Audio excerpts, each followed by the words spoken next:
and welcome to the Buncombe County Sobriety Court Academy Court Recognition Ceremony.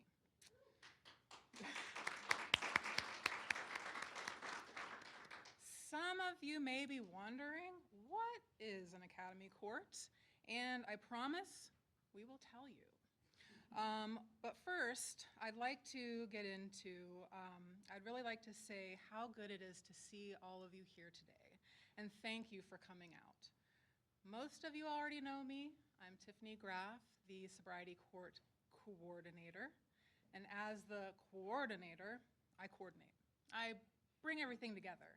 So it means a lot to me to see you all together here today, to celebrate our accomplishments, because our accomplishments and the recognition of excellence of the work that we are all doing together in the community is just that, the work that we are all doing.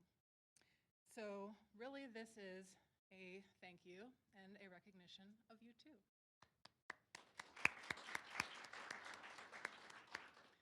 Typically when we get together, we are celebrating the graduations of our amazing and hardworking participants, for whom this program really is about. But today we're doing something a little bit different. We are celebrating the Sobriety Court team. And the Buncombe County Sobriety Court team is made up of some of the finest professionals I have ever had the pleasure of serving with. Everyone brings something special and unique to the table, and it really is a collaborative and innovative effort, a place where we can all get together and share our ideas. And if any of you have ever worked with a group of people very different from yourself, from different professional backgrounds, you know just how rare, how exciting, and how special that relationship can be.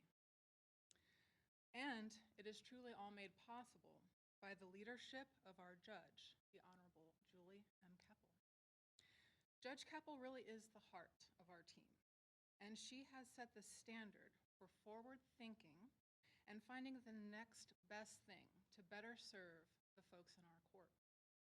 So, without further ado, the Honorable Judge Keppel.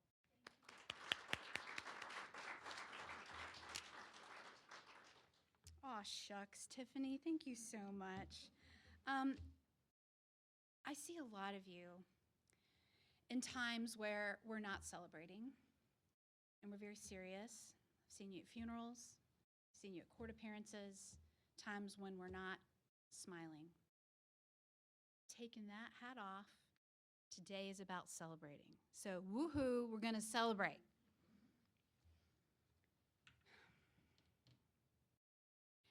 I've been telling folks to come because we have food. We might not have food yet, but we're coming. And I've also been telling folks that today's about an Academy Award. So, hang on.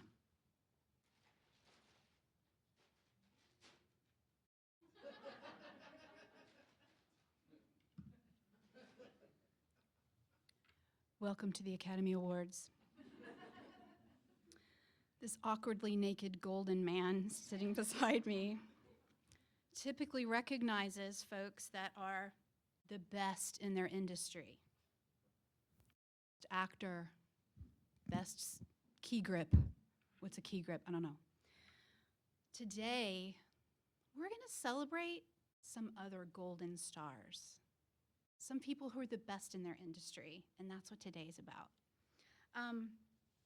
I've been asked to describe what an Academy Court is, and I've given some terrible definitions, but I'm gonna define it. But what I really wanna focus on is that we've been chosen to be kind of a teaching ground for folks. Do we get it perfect? We are not a perfect court. So don't you think we are? We're not perfect. But we've been chosen for other jurisdictions across the country to come and just see how we do it. And welcome to Asheville. So welcome to Asheville, and come see how we do what we do.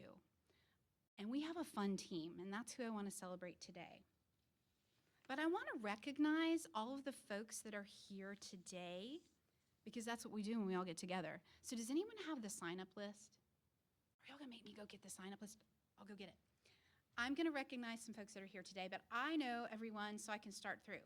Judge Hill, thank you for being here. Would you raise your hand? Judge Hill is the Honorable Chief District Court Judge here in our jurisdiction. I work with him for many years. Pete Watkins used to be my bailiff. He's in the back. Thank you, Pete, for being here. Boy, I'm glad I got this list now. Okay, great. Ellen Pitt with MAD. Oh, Ellen. Can't thank you enough. Will you raise your hand? Yes, thank you for being here. Ellen has been a huge supporter, and I have to tell you, when you say as a DWI court that you have MAD on your side, it's a big thing. So Ellen has been huge in implementing legislation to help our court, and we're still trying to get some of that passed. We have Jim Eppersbacher. I said that correct, didn't I? Okay. He's with the National Center for DWI Courts, and he's going to be giving this award. And we've known Jim for a long time, I think 2014. How long have you been? 15?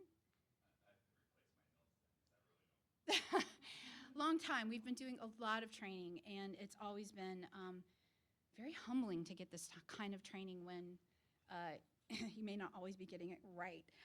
Megan Waltketter is a huge help to us. She's our judicial assistant. Can you raise your hand? Yeah, is Maya here? Where's Maya? She's going to be one of our speakers. She's a rock star from our program, but she's got many other hats to tell you about today. Cindy Green. Cindy Green's here. She's with pretrial. Thank you for being here. I already said, Pete, thank you for being here. He's actually now a sergeant.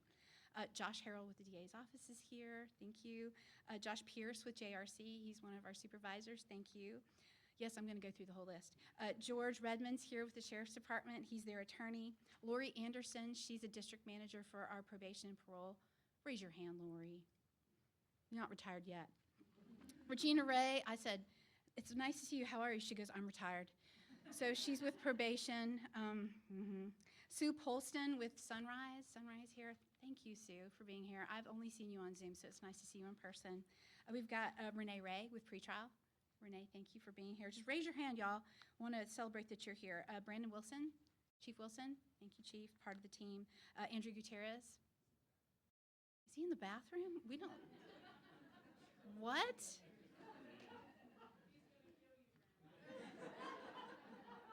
Does he need to drink something before he goes? We have these conversations in staffing, you guys. Kevin Rumley with Veterans Treatment Court. He's there, he's the glue that holds Veterans Treatment together. Thank you, Kevin, for being here. Mike Kenny with Sunrise. Mike, where are you at? Did I say that correct? It's Mick, isn't it? Mick, sorry, I put an E in that. Thank you for being here. Where's Calla? Is Calla here? Calla Hughley? Yes, Calla Hughley. She is with our team as well. She's stepped out for a minute, but she's with our team. Kathy Kelly, DA's office. Kathy, thank you for being here. She's the glue that holds the DA's office together. Judge Clance is here, District Court. He's one of my colleagues. I really appreciate him being here. Former Terry Bellamy, who now works in the Equity Inclusion with Buncombe County. She's here. Would you raise your hand? Thank you.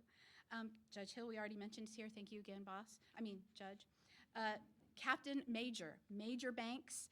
I have known Jill since Major Banks, since she was little, and I was not so little, but I've known her since she hung out with her mama in the jail, so I've known you so many years. Glad you're here. Thank you for supporting us. Dr. Vasky with Western Carolina University. Where's Dr. Vasky? So thankful for Dr. Vasky. She's able to help us with our equity inclusion. She's our number cruncher, and she does our surveys for us, and she keeps us honest with our numbers. So thankful for her. Courtney Lytle with Sunrise. Courtney's here. Thank you for being here. We love Sunrise. Kelsey Moore, also with Sunrise. Thank you, Kelsey. And Judge Scott is here. I see your smile. Thank you for smiling at me, Judge Scott. That really helps. Assistant County Manager DK Wesley. DK, thank you. I'm going to thank you in a minute, a whole lot. I don't see you on here. Tiffany Hanocho, thank you for being here. And Deputy Sexton, who's on our team. Where's Deputy Sexton? Absolutely. So those are the folks that are here. I also wanted to explain to you that we've had this a long time, and we've had different team members. So I wanted to thank the team members that have been here in the past, and some of them are here now. So team members that I really want to thank are Public Defender Leanne Melton. She was one of our founding members, and Virginia Abera. Assistant District Attorney Doug Edwards, Kristen Tearway, Aaron Miles, George Redmond is here. Law enforcement officers Ryan Craig, Mazul Cabello, Ann Fowler, and Dalton Sarles. Probation and parole officers James Lewis, Stacy Workman, who are our original probation officers, Nikki Peters, Robert Tomberlin, Michael Claycamp, and Officer Hughley. Can you believe we've had that many probation officers with us? Yes. So those were our former members. They were the founders. We did things that we'd never heard of doing with our court system. Oh, Averill Pender's here. Thank you for coming in. Thank you for being here. She's our county manager. Thank you. Yes, we're not calling people out. We're just thanking you for being here. Thank you for stepping in. I really appreciate it. I wanted to just kind of talk to now our current team members. To those of you that don't know what team members do, and today is about celebrating them, I wanted to read to you a wonderful definition that comes from actually the North Carolina best practices. We do have best practices. And when we started our court, we really only had a handful of DWI courts. I just found out yesterday, you guys, 70 treatment courts in North Carolina. We went from a few handfuls to 70. Can we clap for that? 70. So Deputy Director, AOC Director Boyce came to our training yesterday. That's a motorcycle, don't worry. Came to our training yesterday to explain to us that we're going to be getting funding in North Carolina to give treatment courts more money. So with the opiate settlement money, we will be looking at funding statewide some jurisdictions that have always wanted to start a treatment court, but funding was a barrier. I want to thank the county too. When we started our court, we worked with exclusively a grant from the North Carolina Highway and Safety Program. It was federally funded through MAP 21, which was an Obama administration grant fund, but also through the state. Every year, I think Jillian and I would do this and cross our toes and just send good wishes into the universe that we would get refunded. We were trying to work on sustainability, but here's the problem with working on sustainability. You're taking money away from other programs. So we're all fighting for the same dollars. I see you guys out there that are fighting for the same dollars. That was tough. How do you tell a domestic violence program, well, you're going to get less funding this year? How do you tell folks that deal with kids in DSS custody, you're going to get less funding this year? It's hard to do. So when we finally found out that our grant funds were dwindling to the point where we couldn't go forward the next year, guess who stepped forward? County. I didn't even have to ask twice. I didn't even have to beg. We just said, we're running out of funding. What are we going to do? And they said, what do you need? Wow. So thank you to our county manager. Thank you to DK. Thank you to Tiffany, who really went to bat with commissioners and said, we need to fund this, and you did. We went from sustaining to growing. I can't begin to tell you the programs we've been able to support and invite and give now that we have funding. We even give little coins, which I'm really excited about. Pete designed them. Just, we can give things we've always wanted to do. So can we give a round of applause to thank the county for their help?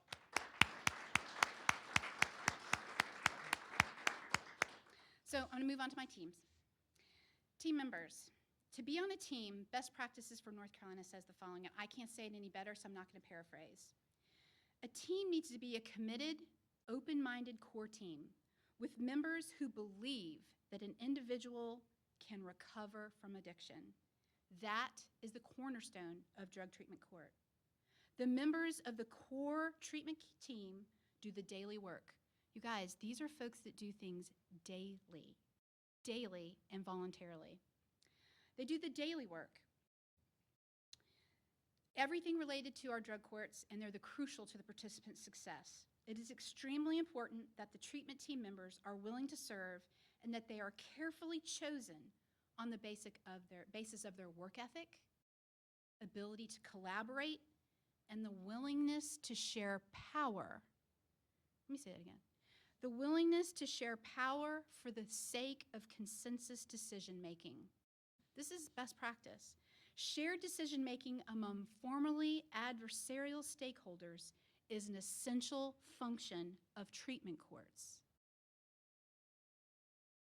Drug courts are successful because they harness the collective skills and resources of the treatment court team.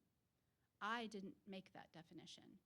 Your court system made this, and you can get this definition on the Administrative Office of Courts web pages. So with the understanding and the commitment that each team member gives, I'm ready to celebrate them today. So can I get a drum roll? The Oscar goes to the best Justice Services Treatment Court Supervising founding member and team coordinator for 9 years, Jillian Davis. Will you please step up?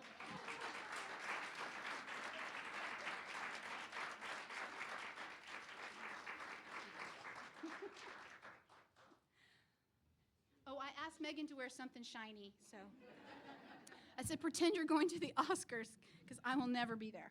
Okay, next. Hold on, where am I at? Okay, good. 2, the next Oscar goes to the best Buncombe County Sobriety Court Coordinator, who also acts as a case manager, who also does a whole host of other jobs and works with me. My kids said to describe you like you fit in like, what they say, fits in like swimwear? I don't know. I'm just going to say fits in there like swimwear. And I said, I don't think that's where we're going today, but I said it. There you go. So she's the best fit, Tiffany Graff.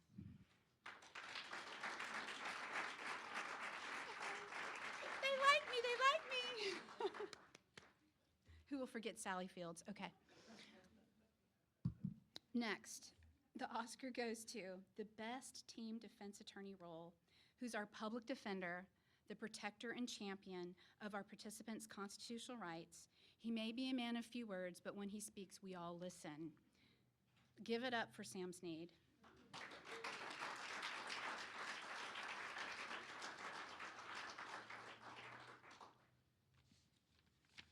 To the best defense attorney,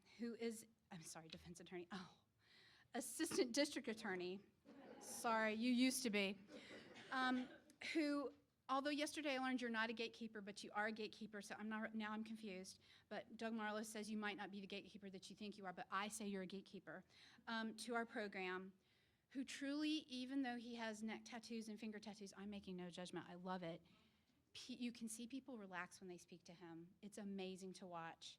And the empathy that he gives our you're back there laughing at me, I know you are. Girl, I knew you for years. He really provides an empathy that is just amazing to watch.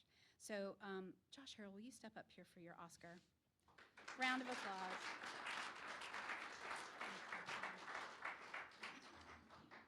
I'm not letting them speak and the music cut them off. Thank you.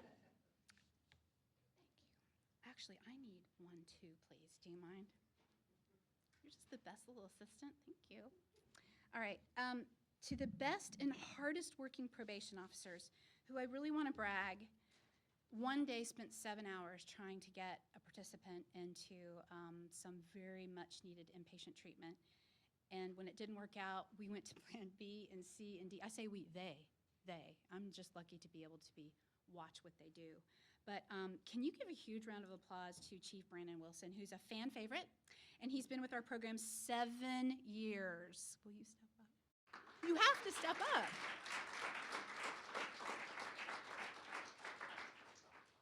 Do you want to give a speech?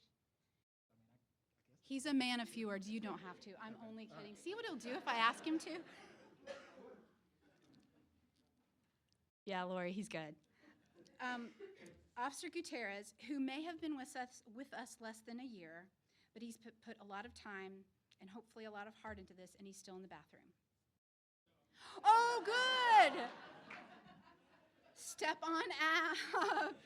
This is Andrew Gutierrez. Please give him a huge round of applause.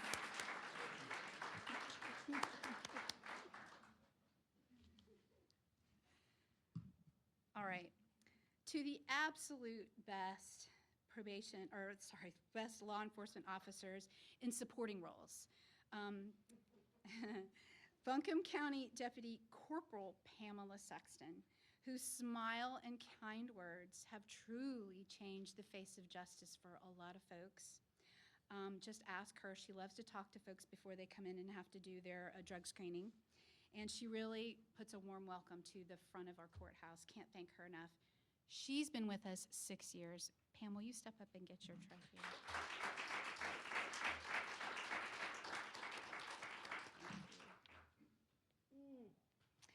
We have two folks that aren't here, but I want to call them out. They're working hard. They're probably sleeping right now because they have their third shift.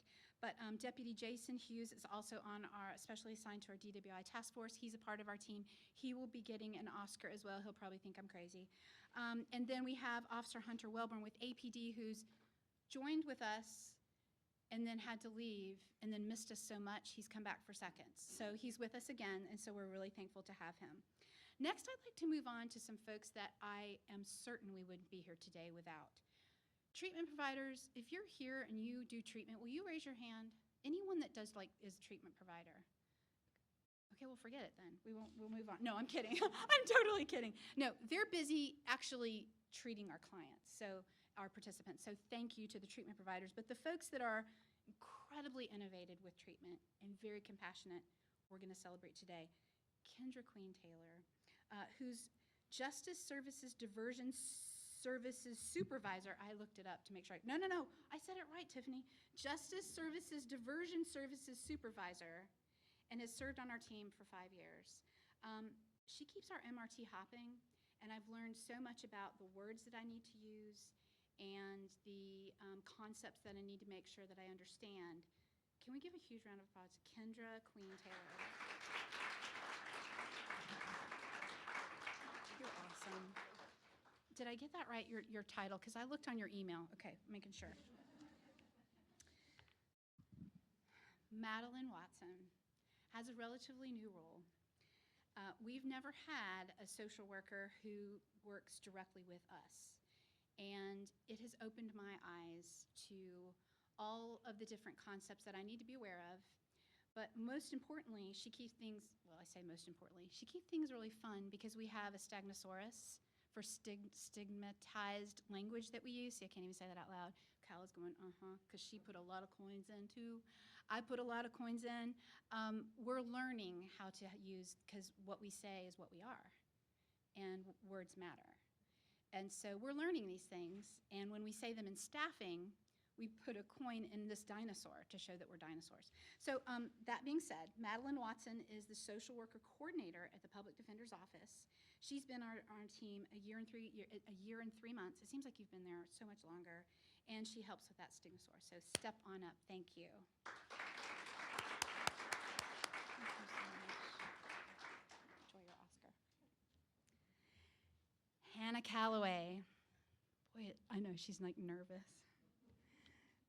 I read on your email, it says your Justice Services Community, Community Diversion Case Manager. Hannah has been instrumental in helping us when we go, we don't know what to do. Where do we put these people? Where do we get the money? What do we do? And she is the kind of case manager you go, what? Have them come talk to me. And so I'll say in the courtroom, can you just go talk to Hannah? Because we don't really know what else. Just go talk to Hannah. And I want to say she finds our pots of gold. So thank you for being our finder of pots of gold. Step on up. This is your Oscar.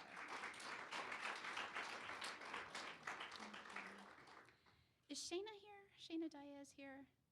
So she works hard with VIA. She's going to be getting an Oscar as well.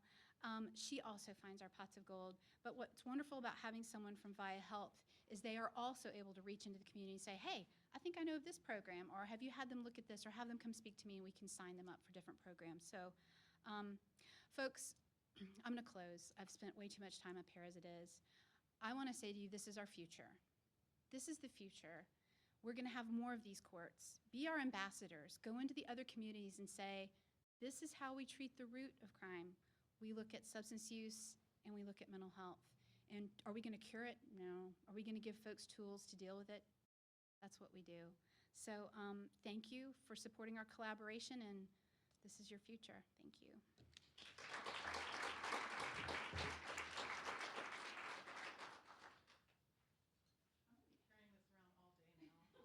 I'm going to get it put on a necklace. Is that all right? Judge Keppel, you make this so fun. Thank you. Thank you so much. Next, we're going to have a short promotional video that features some of our actual participants, and we'll be able to hear their story and the impact that Sobriety Court has had on their lives.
I first started, I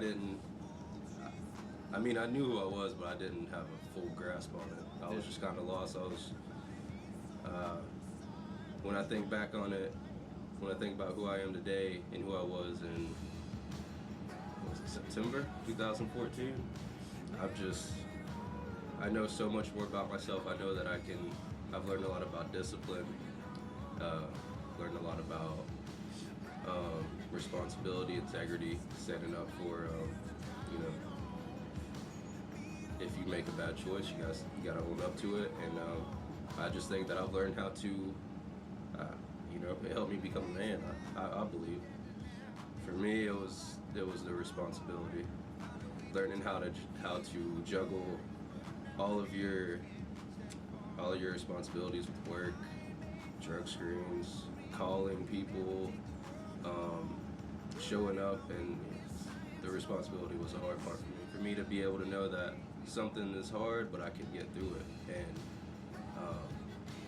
you have to use your support system, people around you, and I don't think everybody's out to get me now. So I think that you got to use the people for if they're there to help you, you gotta use them.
That was a pretty good video. And promise, none of those folks were paid to give their testimony. They were all real sobriety court participants. So many lives touched, so many different stories.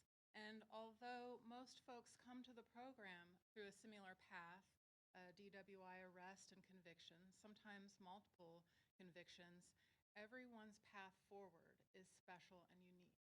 And it is my pleasure to introduce a previous sobriety court participant, successful graduate, and all-around amazing person, Mia Hughes, to share her story.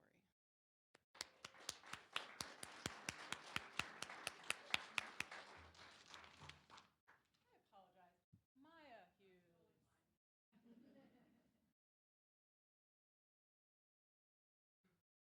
So I was sitting back there wondering if I am more nervous now doing this or if I was more nervous in actual DWI court, knowing that I'd failed a drug test and that I was probably going back to jail for a little while. And I don't know, it might be now. So I do a lot of public speaking. I kind of switch up my language and how I refer to things depending on where I am speaking.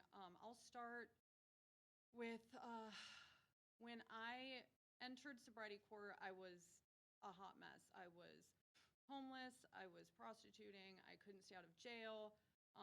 Couldn't stop drinking. Couldn't stop using drugs, IV. Lost my kid. Had no connection to my family. And I heard about sobriety court. I can't remember who it was. Somebody had come in and asked me, and I'm like, yeah, anything to get me out of jail. And I signed all the papers. It was a process. Jillian was the coordinator when, I'll back up too. So I'm a person in long-term recovery from substance use disorder and mental health.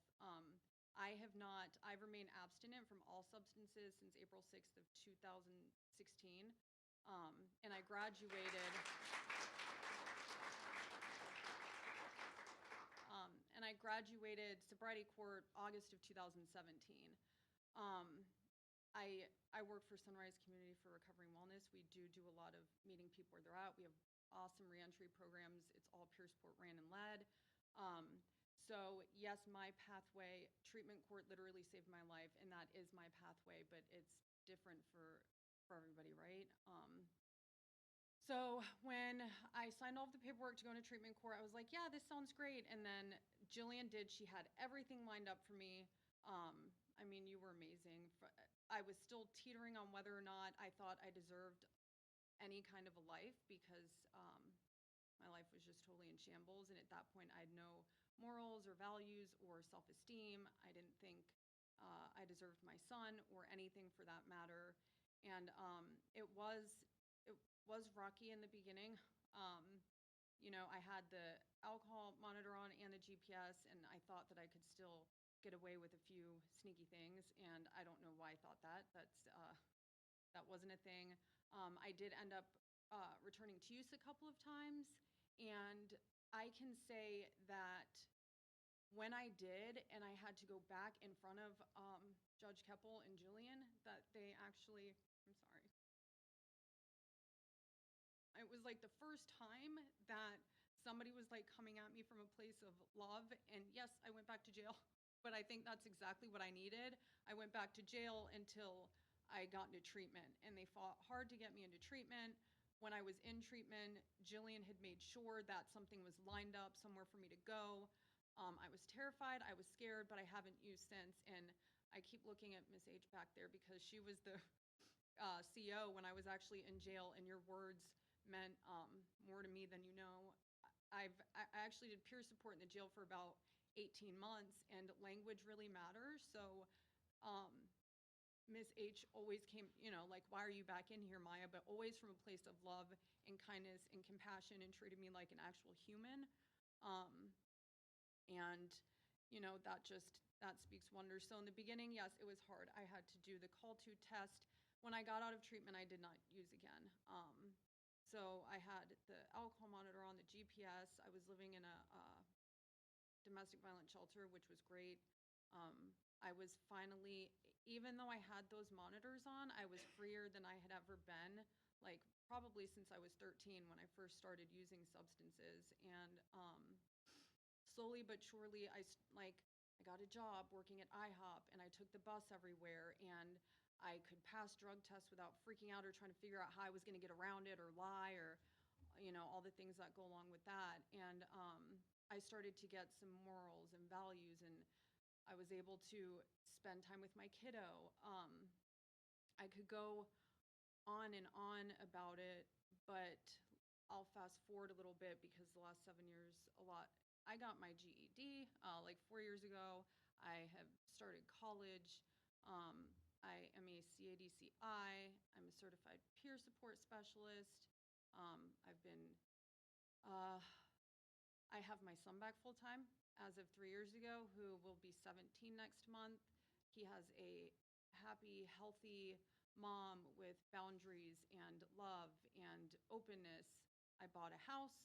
I have a car that still has a blow and go that comes out on May 1st. Yeah. So, again, I only mention that because I think compassion and meeting people where they're at is very important. And treatment court saves tons of lives. I wouldn't be here without it. I wouldn't be here without the wonderful people that helped me throughout the entire process. And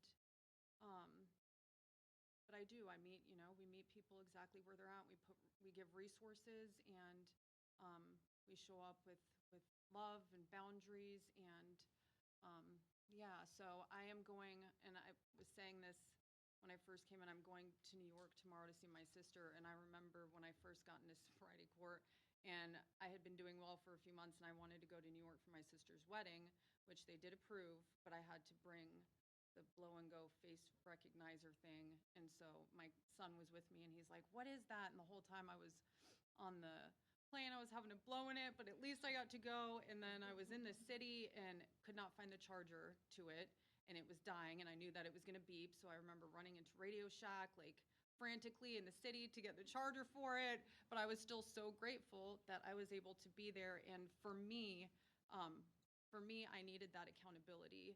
The accountability in the beginning without like um, when I did screw up, there wasn't like this harshness. It was like love, like it's okay. So the accountability from everybody in the court, and then just little baby steps to the right direction, I've completely been able to turn my life around and use my lived experience to show others wherever they're at that recovery, some form of recovery, is possible. And yeah, sobriety court is very near and dear to me. So that's all I have. Thank you.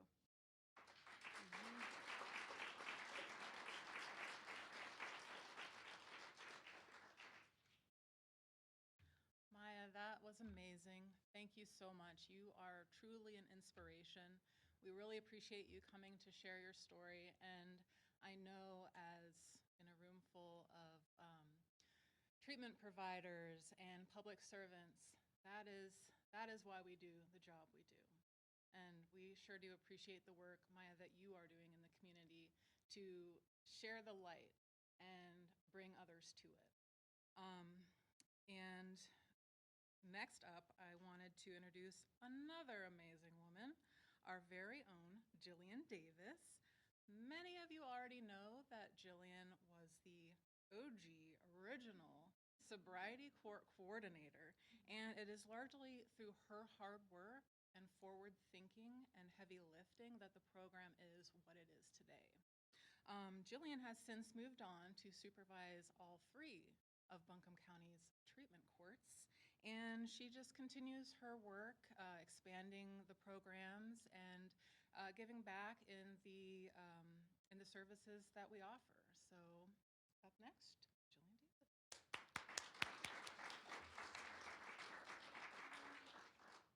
Good afternoon, everybody. Thank you for being here.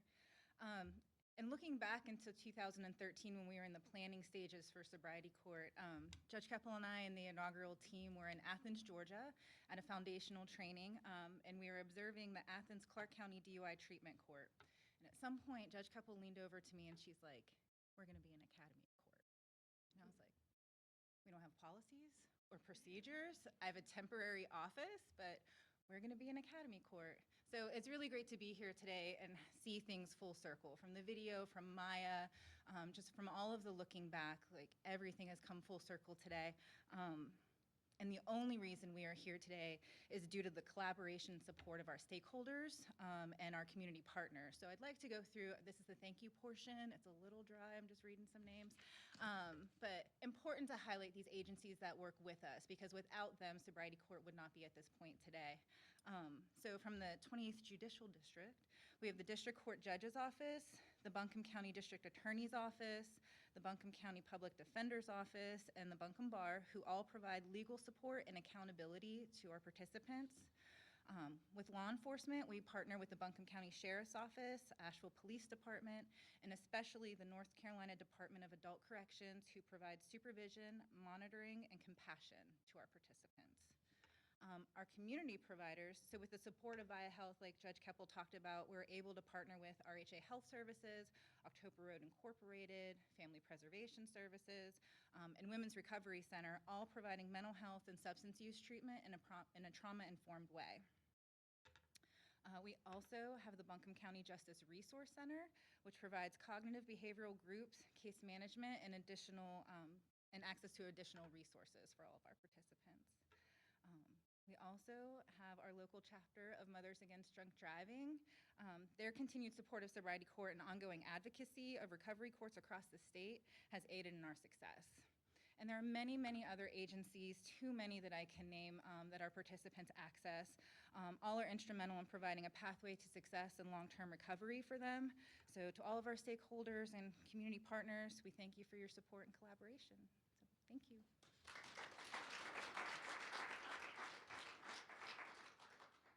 Thanks again, Jillian. Your leadership and guidance have been instrumental to getting us where we are today.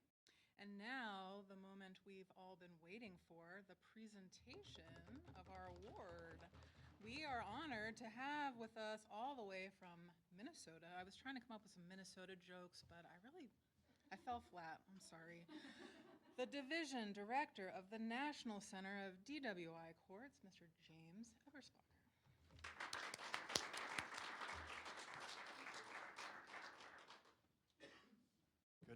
It's afternoon, right? Yeah, I travel a lot, so I lose where I'm at most of the time. And for some reason, I can't learn to actually print my notes. I put them on my phone, and I'm way too old to ever read those.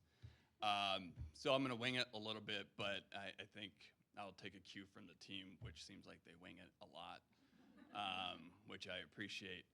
I will say, Maya, I got your back because I'm a crier. And I can rarely get through one of these things without, breaking down at some point. So place your bets now whether that's going to happen. Go for the over, right? So it's my pleasure to be here. As mentioned, I live in Minnesota. Our office is based in Alexandria, Virginia. But I've had the pleasure to move back to Minnesota and work from there. And I was sitting here looking around as you're introducing everybody, and I realized that Kendra has the enemy around her neck of the Green Bay Packers. So I was like, should I just get up and leave? Should we rescind the award? But we won't do that. I'm a Vikings fan if you haven't figured that out. And so, I am going to pull up my notes here and see if I can read them. I doubt it. But Judge Keppel explained in a really good way, so I don't have to, what an Academy Court is. You got me thinking Academy Award now, so I'm going to screw that up. But I'll tell you a little bit about the process of how we get to name our Academy Courts around the country. So we go through an application process every 3 years. And last year we received 15 jurisdictions in their applications to become one of 4 Academy Courts nationwide. And I've been with NCDC for going on 9 years this August. And this is the most competitive round of applications that we've ever had. To the extent that we did many site visits, and so a little bit about that. When jurisdictions apply to become Academy Court, they have to submit tons of materials to us, a narrative explaining a series of questions that we have, explaining how well they fit the model, how well they keep in fidelity with the research and the data. What are their outcomes? What's the community like? What are some unique aspects of your program? And so we have a peer review process where we have our faculty from around the country of experts with several, even decades of experience in this model, pour through their materials. They're graded and they're scored. And then those that kind of reach a certain level, we move them on to the second round, which is a site visit. And my colleagues, part of the NCDC team, Julie Seitz and Jessica Lang, came here in December, I think it was, to observe the court in action, because believe it or not, we don't believe everything that's written on paper. And so we want to make sure the practices they're telling us they're doing, they're actually doing those practices live and in person. And so we heavily scrutinize this process, and we do so because of the importance and how serious we take this work, because of the impact it has on communities, the impact that it has on individuals. You saw the graduates speaking, Maya's tremendous story and what she's accomplished. I would like to give her another hand for that, because I think it's well deserved. And so when we look at who are we going to select to become training courts for jurisdictions that want to learn the model, that want to do and implement better practices in their communities? We look at a variety of factors. And if you'd ask Julie, if you ask Jessica, or you ask myself, there are certain hills that we say that we'll die on. And there are non-starters when it comes to some of the practices. We know there's never going to be a perfect court, right? Some of the best practices, if you're familiar with them at all, are almost unachievable based upon local resources, autonomy, political climate, whatever impacts that. But what we do hope and expect from our academy courts, well, any DUI court really, but especially our academy courts, is that they're always striving to reach the next level. And this is a team that does that all the time. I think over the past 2 or 3 years, I've seen them at almost every single training that we've offered. They've been to equity and inclusion training. They've been to track training, right, to try to implement tracks for various levels of justice-involved individuals. See, Stigmosaurus, I got that one. And they're always striving to improve practices in what looks like almost a nearly flawless court to begin with. And though we are all involved in serious work that has a significant impact on people's lives and the communities that they live in, we like to have fun too at NCDC. And so, as you can tell, this team fits right into that model of us doing serious work, but enjoying our time and having fun. Buncombe County has a reputation nationwide, but especially at the National Association of Drug Court Professionals among our staff. It's a good reputation, so you can breathe. I've heard about Judge Keppel, the various team members that have come through. I've heard about the Veterans Treatment Court. I finally get to see the famous Kevin Rumley that I've heard so much about and everything positive. Can't wait to meet you in person. And when I first met the team and over the years as I've worked with the team, that reputation is not wrong. It's well-deserved and it's well-earned. This is a team, the Sobriety Court team is a team that gets it. They understand the impact of impaired driving and the damage it has on communities.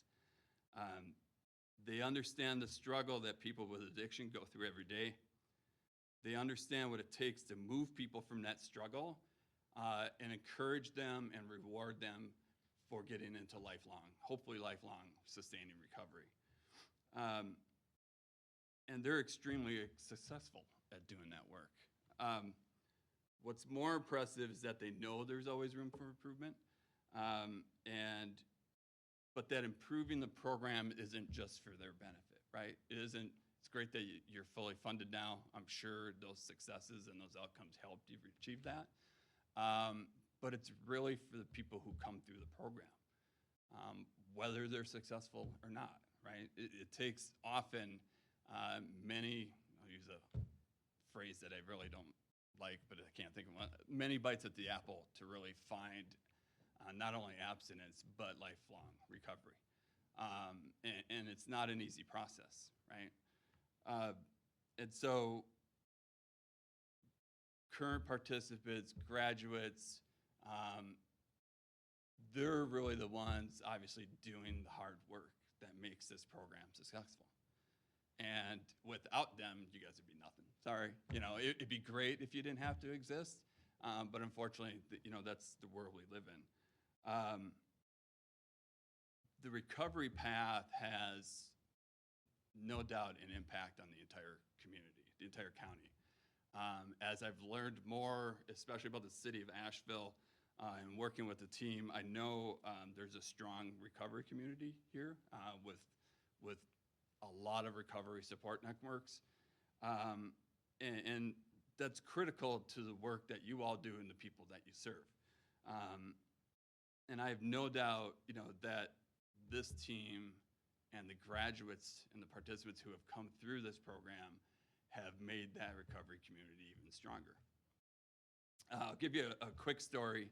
I'll try not to drone on and on, but sometimes I do. So I'll give you a quick story about that recovery community. So I landed here on Monday. There was a state conference that I spoke at.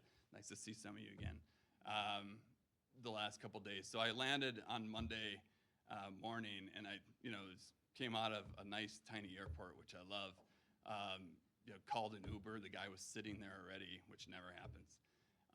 And he's like, yeah, I'm over here in the new SUV. So I go and I find him. And it was a brand new car for him. He was still trying to learn the buttons and open the hatch. And I showed him how to put the back seat down so I could get my luggage in there.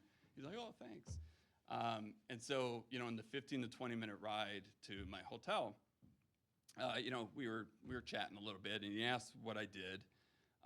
And I'm often a little guarded or hesitant to tell people exactly what it is I do, because you have no idea what that response or how people are going to respond to that.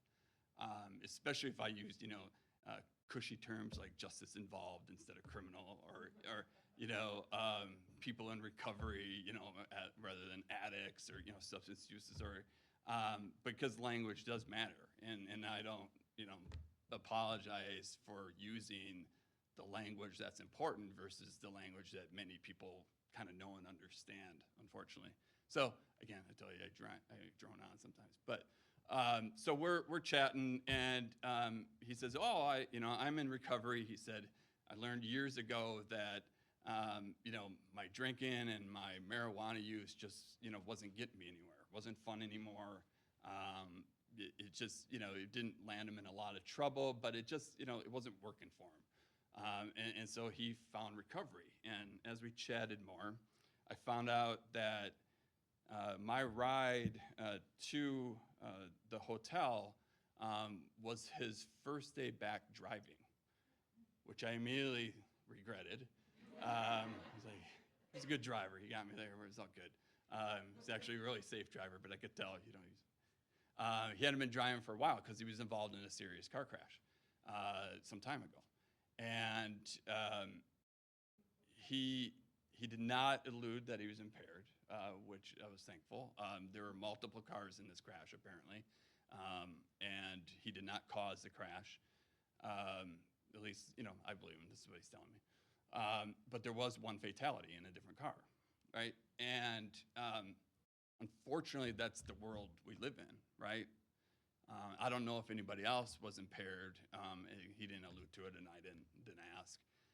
But he had some significant bodily injury as well, which took him well over a year to recover from, and was now driving again and still in sustained recovery. And thousands of thousands, tens of thousands of people die every year in car crashes. And impaired driving fatalities claim the life of around 11,000 people every year. And that's the world we live in, but that doesn't mean that's the world we have to accept, right? And this is a team that I know and understand does not accept that.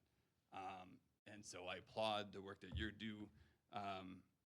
doing the hard work to help people change their lives. And there's living proof in the back of the audience here. And so it's my pleasure to welcome you all to the Academy Court family for the next 3 years. We will be bringing people from all around the country to come visit your program and visit the lovely city of Asheville, where there's no snow, and I love.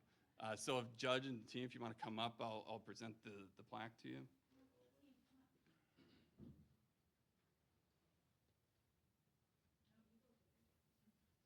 Which side do you want to be on? Which side would you prefer? It doesn't matter. All right. No, just come on, gotta squeeze in. Gather Okay, around, so in recognition of outstanding service to the treatment court community, Buncombe County Sobriety Court is hereby named a DWI Academy Court by NADCP's National Center for DWI Courts and the National Highway Traffic Safety Administration.